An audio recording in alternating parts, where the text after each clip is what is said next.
Hi, I'm Brooke, and this is Maya. We love hiking, camping, kayaking, and everything outdoors. I recently quit my job on the East Coast in pursuit of exploring some of the most beautiful places in America.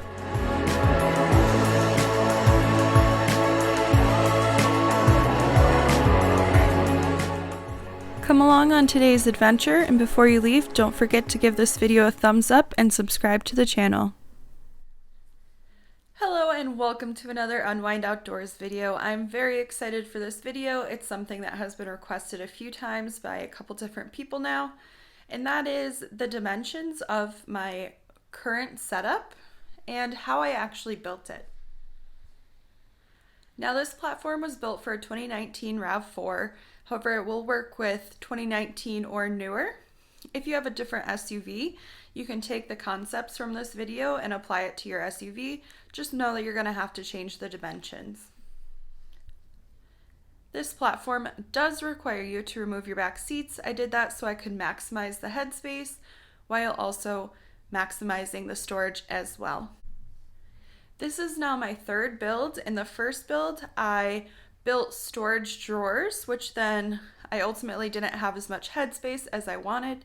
But if you would like to see that build, I will link that in the description below. So what I'm going to do is I'm going to take you through step by step of how I would put this together. Now, I do have plans for this that you can purchase from my Etsy shop. I'll link that in the description below as well.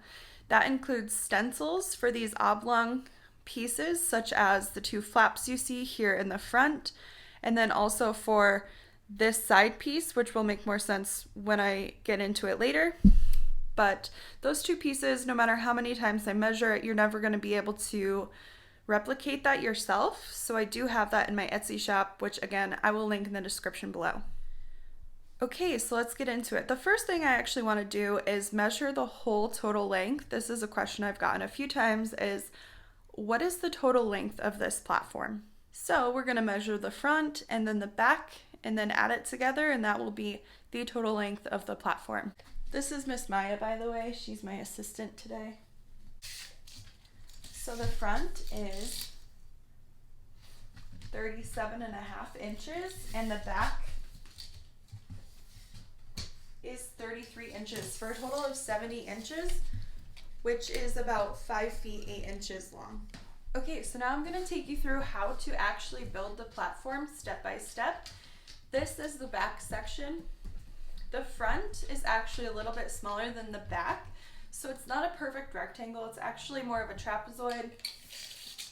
So I'll show you. The front here is 39 inches wide, and the back is 41 inches wide. And then from front to back, it is 33 inches. Now, once you get this plywood piece cut out, the next thing you're going to want to do is cut out two side pieces for it. I made these out of 2x6s and I just cut them down to size. However, you could just do this out of the 3/4 inch plywood that you're already using. The back again is thicker than the front. That is because the cargo area of the car doesn't actually sit flat. So the back being thicker makes the platform sit level in the car when the car is on level land. So the back is 4 inches and 3/8, and the front is 3.5 inches. And again, you're going to want to cut out two of these. So once you have that cut out, you're going to make it flush with this side. You're going to screw in from the top down through this side piece. So screw through this plywood down into your side piece. And you're going to do that every 6 inches or so. You're going to put a screw in. And then obviously do that on the other side as well. This plywood piece is actually 33 inches, and these pieces here we're using for the sides are 34. Make it flush with the back and then have that inch of hangover in the front. Okay, so now that you're done with the back, let's move on to the front section. The front section is basically a rectangle for the frame built out of 2x4s. So the front and back 2x4s, these are the same. These are both 35 inches. The two side 2x4s, they are also the same. They are 33 inches. What I would do is I would take these 4 2x4s, set them on the floor so that they're flush, and then you want to make sure that you put the 35s inside the 33s. So when you go to screw into the corners, you're going to put 2 screws in each corner, one up top and then one lower. And you're going to screw through the 33 into the end of the 35. And again, put 2 screws in each corner. Next, you can move on to cutting your 30-inch 2x4 in the middle. You're going to screw in through the side of the 35 into that 30 to hold it into place. I do suggest you put it lengthways, so notice these other 2x4s are skinny side up. This 2x4 here in the middle, put it thick side up so you have more space to screw this into. Okay, so now that we have the base of the frame put together, we need to add on the legs. These side pieces were made to contour perfectly to the curves in my car. I'll add in a piece here so that you know exactly what I'm talking about. So this is what it looks like in the car. As you can see, it hugs the curves of my car perfectly. I could have just used more 2x4s, however, I wanted to use the plywood so that when I open the door, anything that's inside my platform won't fall out the door.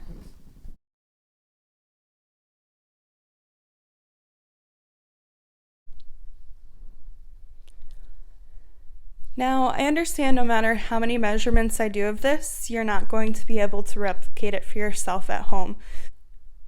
So that's where the templates that I created come into play. If you would like to purchase templates for this, you can do so at my Etsy shop, which I will link in the description below.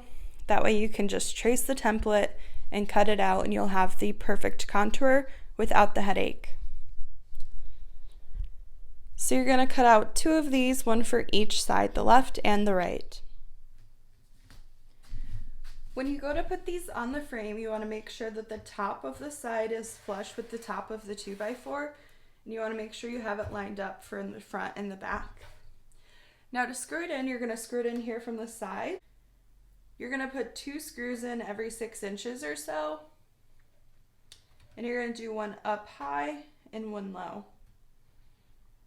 And that just stops it from wobbling back and forth. And of course, you're going to repeat that for the other side as well. Okay, so the next thing you're going to need to do is cut out this piece here for the middle. This is 1 3/4 inches wide and 37.5 long. Now again, it's going to have overhang in the back. When you go to attach it, make sure it's flush with the front. And then to attach it, you're just going to put screws down in through this piece into that 2x4 that's there in the center. Again, about every 6 inches or so, you're going to put a screw.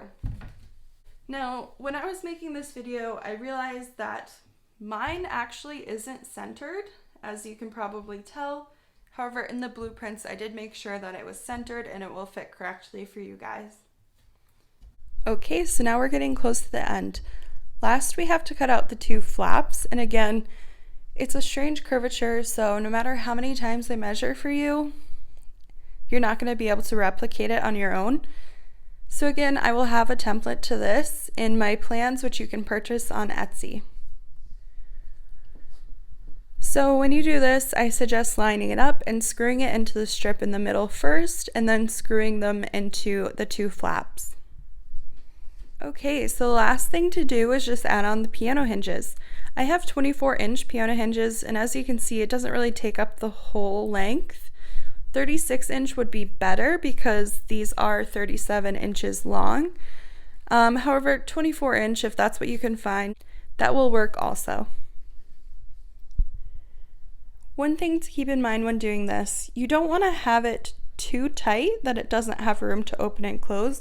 So make sure that there's at least a little teeny gap there in between the strip and the 2 flaps.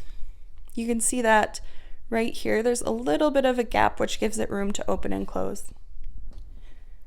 Alright, so once you've done all of those steps, your platform will be complete and you are ready to hit the road. Now the last piece here that you could do, you could stain it, you could put polyurethane on it, however you want to protect it. I originally stained it and put polyurethane on it and it looked absolutely gorgeous.